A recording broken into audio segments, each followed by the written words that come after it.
Hey everybody, how are you doing? Welcome to the second of 4 live streams sponsored by Full Sail University and hosted by us, Rooster Teeth Animation. My name is Chris Kokinos, and yeah, I'm super excited to talk about this topic today. We're talking about modeling. The last time we had a live stream, we talked about previs and kind of how that fit into the whole pipeline, and so we're kind of making our way down the whole pipe. Last time we talked, we were actually at Full Sail University for Hall of Fame week. But this time we're coming to you live from Rooster Teeth Animation Studios and also joined by some wonderful educators at Full Sail University in Orlando, Florida. Like I mentioned, my name is Chris. I'm a Full Sail alumni from the Recording Arts program in 2008 and also the head of the audio for animation over here at Rooster Teeth. Joining me today is Pat Rodriguez, the animation art director, Aaron Wynn, lead concept artist, Brandon Bruce, wonderful character modeler. What's up, guys? You notice how I called him wonderful. And then, of course, we have Tim Bowser from he's the modeling department chair at Full Sail, as well as Marcus Scarcella, who is the course director for character modeling fundamentals. That is a lot of words. That's a pretty awesome title. A couple weeks ago, Miles, Jordan, and myself, we all went down there for Full Sail's Hall of Fame Week 10, which was pretty incredible. But you guys don't know anything about that. Nope. I'm about to tell you all about it. It was so cool. There were fireworks and all sorts of industry professionals that came through. Yeah, I know, fireworks, right? Wow. Not 4th of July. It's pretty cool. But we got a chance to just meet so many wonderful educators and students and just be a part of the whole experience. And it was fantastic. You guys are very fortunate to be at such an awesome school they can do something like that. So kind of on that note, last year Gus went down and he had a keynote. Funny enough, Gus is also a part of this year's Full Sail sponsorship where we're doing an RTAA, which is the Rooster Teeth Animated Adventures, where Gus is going to basically be going down the animation pipeline, hosting a conversation about that in Gus format, as he does. Nice. Cool. It's going to be wonderful. And we'll be seeing that sometime around RTX. Speaking of RTX, I'm going to go ahead and do that. RTX is coming around July 5th through 7th. Nice segue. Look at that. I'm making these segues for myself. If you're not familiar with RTX, it's a big convention we hold here in Austin, Texas. We have many friends and family and fans all come out, hang out. We get to talk with them. They get to see some great panels, be a part of a lot of what we get to do here. Yep. And we get to just, hang out. It's pretty cool. We're going to have 2 more live streams after this. We're going to be talking about more of the animation pipeline. But I think we should just dive into today's topic. Yes, I love swimming. Swimming, diving. I see what you did there. That was great. Water, sailing, Full Sail. Whoa! Oh God, this is I'm clever. This is really painful. Fellas, if you guys can talk to me a little bit about modeling and rigging on a high level and what it is you're teaching the students in your classes. Sure. Yeah, when we go into the character modeling process, we talk about starting out with the primary forms. So they're going to be looking at their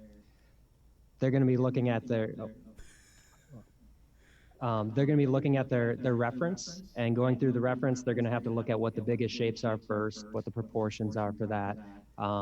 Then they're going to go into what the secondary forms are, so they start just breaking those down. And then the high-level detail is what we would have them add last. After they've sculpted, because we tend to start out inside of ZBrush, so after they've sculpted their whole character, that's when they start thinking about how to create their edge flow for the rigging process. So we have them go through, think about what parts are going to move, what the edge flow needs to be to allow that movement to happen. And then they jump into an application called Maya, where they redo the topology so that the riggers are able to get things moving correctly. And that can be a back and forth with the riggers as well. So they might test something and say, hey, this isn't working quite correct. We need to move some edges around to get what we need. Wow, that's super cool. Kind of like a start to finish in the whole process leading up to the rigging portion. Yeah. Very neat. So I guess I'm curious now, does any of that involve concept art? Yeah. Go ahead. Yeah, I'm curious. Where does the concept art come into play here? I mean, that's pretty much, as far as I'm concerned, a modeler's job is to receive artwork and replicate that in 3D. So concept art is huge. Good concept art is huge for the success of an asset. So yeah, definitely pushing that. Yeah, so we usually have to approve any concept art that students are starting with. So if they're in a later class, like a portfolio class, they'll find the artwork, get the authorization of the artist that they can go ahead and use it. But as an art director, we'll look at it and say, hey, this concept may work, or you might want to think about these additional things because maybe it's just line art. So it's going to be hard for them to read what the volumes and shapes are. So we'll have them go out and find additional supporting reference and okay that before they get modeling. So Aaron, our Yes. resident concept artist here, what's the thought process that goes into your character creation when you're concepting things out? Are you thinking about what the modeler might be thinking about? Or are you just thinking about what the director is pitching you? Oh, definitely. It's definitely a bit of both. After talking with our art director and our show director, we'll establish like what the character needs, what they're going to be doing in the show, what kind of like armor or clothing they might have, and then while they're giving me that feedback or that input, I'll have to go and decide, oh, well, this is a cool design, but is it rigging friendly or modeling friendly? So is it going to clip when a character moves a certain way? Interesting. So, yeah. Interesting. Have you ever had to design something that was just obscene? Oh, yeah, before- definitely. Just passing it. Sorry, I thought I would ask. Obscene. Not Don't like that answer, kind of don't obscene. answer, I mean, don't like something that answer. has a bunch of different Do like not answer arms and that. legs, or something that might be incredibly difficult for a modeler or a Oh, yeah, rigger to work definitely. with. Like, we've definitely done, like, monsters with multiple limbs, mechs, giant robots, that have joints that might potentially clip into one another. So it's definitely, like, we work closely with both the directors and the modelers to kind of find that compromise of design to see between, like, functionality and, like, design aesthetic. That's awesome. So I guess from there, Brandon, like when you get concept that comes to you, what's the process like for you? What's the first thing you do when you dive in to start modeling mainly something? Sorry, I didn't mean to cut you off. Yeah, no but worries. mainly when I get a 2D concept, we're going to try to stay as close to that concept as possible. So I'll first start out making image planes to bring into Maya. And then we'll take the base mesh and start sculpting the character. We'll try to keep the silhouette and the shape language matching up to what's going on in the concepts. And then make sure that the characters have really good edge flow. So you want to have nicely parameterized meshes, and you want to make sure that you're able to deform around like elbows and knee joints. So you want to make sure that you have like enough edges and edge flow for that deformation and animation. So it sounds like a lot of anatomy kind of goes into that. There's definitely a lot of anatomy, and there's definitely a lot of communication with the riggers. You may get like a piece, and you might have like an edge and a knee pad in a certain place, and you might want to make sure that topology and edge flow works really good for the animation. Wow. So I guess back to you guys. I'm just curious. What's kind of the whole education process behind like anatomy and rigging and kind of, or rather anatomy and breaking it down for the models with y'all? Do you go over the full skeletal structure of like humans and animals and such? I mean, yeah, my class it falls in a strange place. So we're mainly a ZBrush 101 course, but we do every week focus on an anatomical part. So we start on the trunk, the torso. They do a study on that. They do a speed sculpt. Then the next week is planes of the face, skull structures. Then we do the arm and the leg while they're building characters. So again, pushing anatomy and trying to see how that relates to what they're creating. But I think we're kind of in a let's learn ZBrush right away because it is a bit of a bear of a program. So Yeah, and then when the students get later on into the portfolio classes, if they choose to specialize in characters, that's where they get really deep into studying the anatomy, studying the edge flow. In the portfolio classes, the character modeling students kind of sit in the next room over from the rigging students, so they're able to kind of talk to each other. Sometimes the rigging students will come over, look at their models, and say, hey, I think this is going to work, or that's not going to work. So it's kind of like a studio where they're kind of side by side and have the ability to kind of troubleshoot and talk to each other. Very cool. So speaking of like, giving feedback and working through some things, obviously, every department has a lead and a director that kind of goes through things. What's that process like for you when you're working? What's the review process like?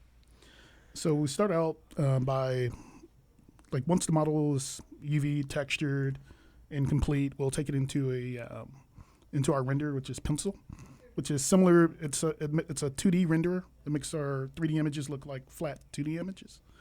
And I'll show it to the director and the art director, like Pat, and they'll look and see if the character matches up with the story, and also see if it meshes with the overall art style of the show. Yep. And kind of on the other side of that, I mean, what is it that you're looking for when you look at, obviously the models? I want to make my artists cry. No. Too real. No, yeah, it's going real. along the rules that we've had before, making sure that it matches up with the style that we've had. Also keeping an eye for the future of, like, this might work for animation, this might not work for animation. We have certain things like capes and simple cloth stuff, like around the waists, and, even something as simple as, like, this curling up on the arm.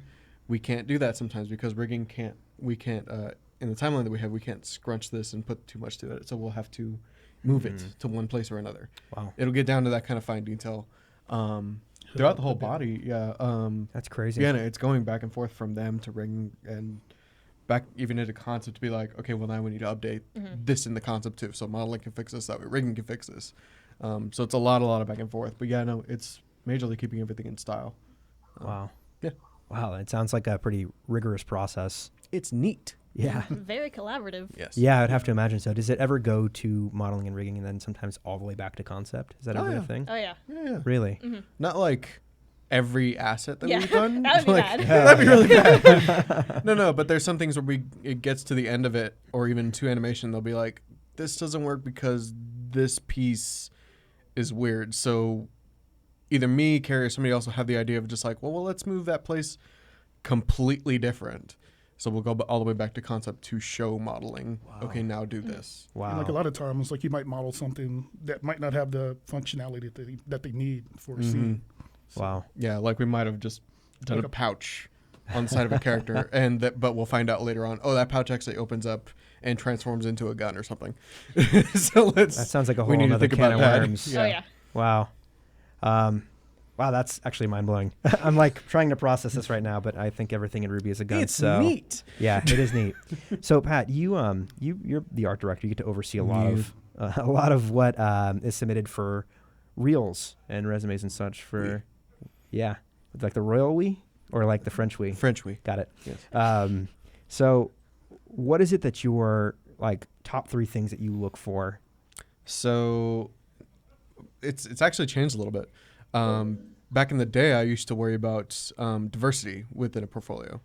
But now, since we're, so focused on like a bunch of different projects, and I'm focused on usually 2 projects at a time, I now look for the style that I want, or something that could potentially come closest to that style that I would like for, or if we can mold that artist into something that's, will carry well into the aesthetic that we've, developed. So it's style based, it's workflow based. I make sure that they're not a-hole when we interview them. That's That is very honestly important. a big part of it. Be a good is person. Be a good person. Be cool. If you can be cool and be willing to collaborate, that's a huge thing.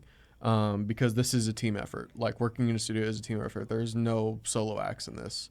You can have great ideas, that's for sure, but you need to be able to talk with others and communicate clearly. So that's a big part of it. The other part of it, especially for us, is what are their influences? Like one of my big questions that I ask in an interview is like, what are you watching right now? Interesting. Yeah, I ask like, what are you into? It's usually never gonna impact them negatively. Sure. But it's good to know like what they're into. See how the brain works. Yeah, Yeah. see how their brain works, and I also get to figure out what they would like to do later on.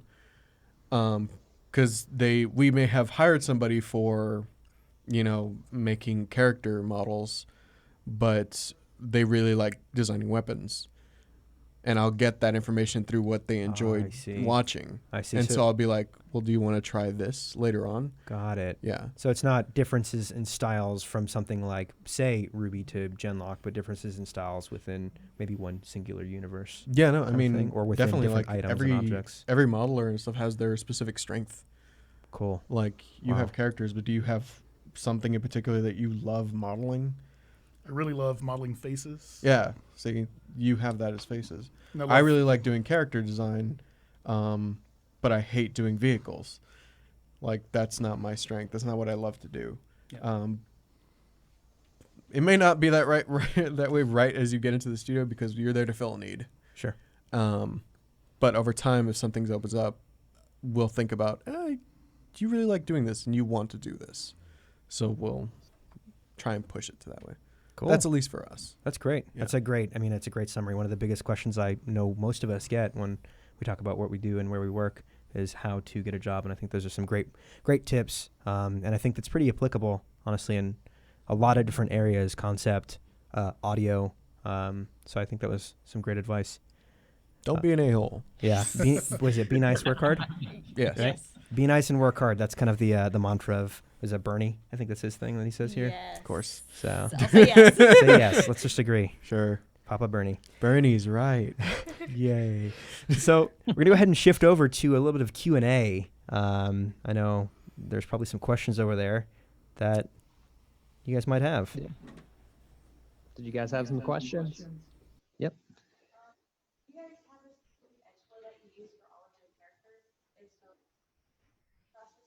Okay. The question is do you guys have a specific edge flow for all your characters? Like, do you use a similar one? And if so, does that speed up the rigging process? Yes, we usually start with base mesh, base male, base female character. And the topology is already rigged. So like once we start creating clothing, we try to keep the edge flow matching what's going on the actual body underneath. Nice. Cool. That's pretty cool. Is that a common thing? Just out of curiosity. It is. You want to make sure that the Yeah. topology is, like if you're going to be reusing a rig, you want to make sure that topology always stays the same. And you want to also make sure that, like I was saying before, the elbow joints, knee joints, neck, wherever there's going to be any type of bending or deformation, you want that to be the same if you're going to keep a similar rig. Cool. So do you guys just have two main, like a female male based mesh, or do you have like larger female, larger male? We have like one base male and one base female mesh, Okay. and then we'll actually Yeah. take that character, we'll size it up and down depending on the story. Okay. I actually think Cool. we have base male beef. Yeah, now we have beefy boys There's and girls. one more muscular man. Yeah. Beefcakes. Yeah. We That's a new one. needed more big characters. I've Yeah, been yeah. kind of fighting for that for the last few years. Representation. Yeah. You figure I would have fought for that, but I'm Yeah. just like, nah. Hey man. Is there any like specific loop structures you put in the face or the body, like cape loop? You know, if you give them names or anything like that, or is it just well established that this is just our topology we work with? For the most part, it's just the topology that we're working with. We want to make sure, like in the face, you have like edge loops around the eyes, around the mouth. We don't really do too much with the nose, so we're not really going too crazy with nostril flares and all that type of stuff. But it's pretty good for animation, for rigging, or for creating blend shapes. Very Nice. cool. Very cool. Any other questions? Yes. What are some of the things that you do to prepare for modeling a character, like gathering reference material or studying the character sheet and so on? Okay. So the question there is, what are your rituals before starting a character model? Do you supplemental reference, study the source material? You know, what do you do to prep?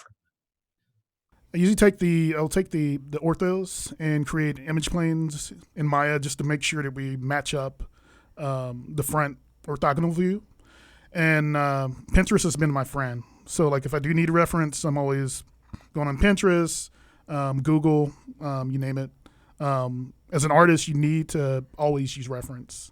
If you don't, like some things are always going to look a little bit wonky. So definitely use reference as your friend. Oh, God, yes. Yeah. Pl- Luckily, Please don't ever feel bad for using reference. yeah. It's always a lifesaver. It's nice to hear, again, another thing that kind of overlaps with audio. It's not cheating. Yeah. It's not. It's informing. Yes. Yeah. Yeah. Luckily for Ruby, it's very anime influenced, Yeah, we're so very Japanese. we don't have to worry about like textures on the characters, not Mhm. like being super realistic. Realistic, It's yeah. very like Toon Shader-ish. Yeah. So. Yeah, I knew like back in the day, like I used to like buy this little McFarlane Toys action figures because I couldn't afford the big, $300 Yeah. male and female yeah. base figures. Mm-hmm.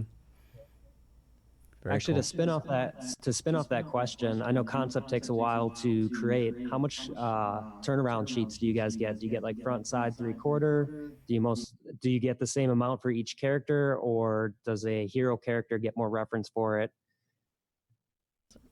Oh, sorry, I didn't mean to No, talk no, over you, you're but good. yes, It's we, concept. It's concept. we get so generally the conceptors will start out doing a 3/4 view, but we Yeah. do get a front, side, back view, Nice. and that's on all characters. That's background and hero. Is there anything more to add to that?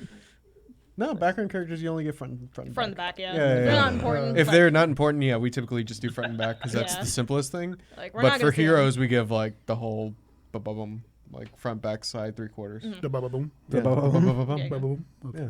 Baba boom. All right. Nice. Booey. Good old Baba Booey. God. Another how old am I? question? Yes. What's the typical time frame for creating a character model? The question was, what's the typical time frame for you to create a character model? So for us, our time frames is around like 10 working days. Is that And that's like from getting the concept to laying out the UVs, texturing it, or is that just the modeling process? The concept, modeling the character, doing UVs, textures, setting the character up to be rendered, full gamut, Okay. full everything. Whole thing.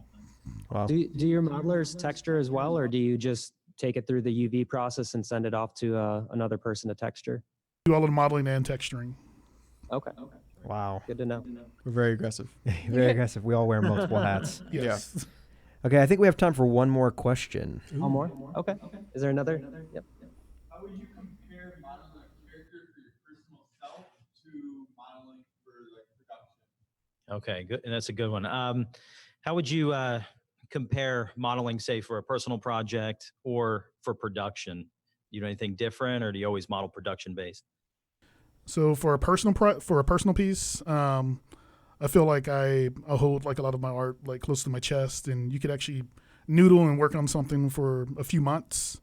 In a production, you need to get things done. There's like a budget, and there's a deadline that you need to hit. So it's really about just getting the character out the door with a good quality. Personal project, you can take as much time as you want.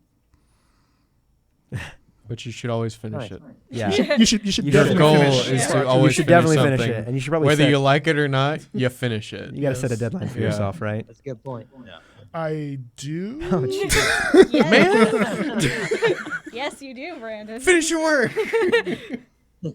Oh boy. Uh, Wow, that's a happy note to end on, I think. yeah, great. What a great note to end on. Just work on something forever. What's wrong with you? Sorry. Just That's what I took finish it. away from Yeah. it. Oh my god. Well, I want to give a huge thanks to Full Sail University for sponsoring this stream. It's wonderful to be a part of this. It's so exciting to me being an alum. I like to kind of have this relationship back with the school again. We'll be doing 2 more of these, like I mentioned earlier. We'll be covering 2 more parts of the pipeline, animation and post, as the next couple months pass. And then, of course, I want to just let y'all know if you have any questions or if you want to dive in to learn more about animation and all the wonderful things Full Sail teaches, you can go to fullsail.edu/roosterteeth for more info. I totally messed up our company name at the end there. Way to go. Called it. Anyways, thank you so much Thank you. for joining us, guys, Yeah, and thanks, for the class. And thank you all for being here with me today. You're welcome. Thank you for having us. Thank you. Thank you. No, I didn't even think I'm back. It's okay. That's all right. Don't be an a-hole. Okay. And that's where we end. Thanks so much, y'all. Thanks, guys. Thanks, guys. See you guys. Take care.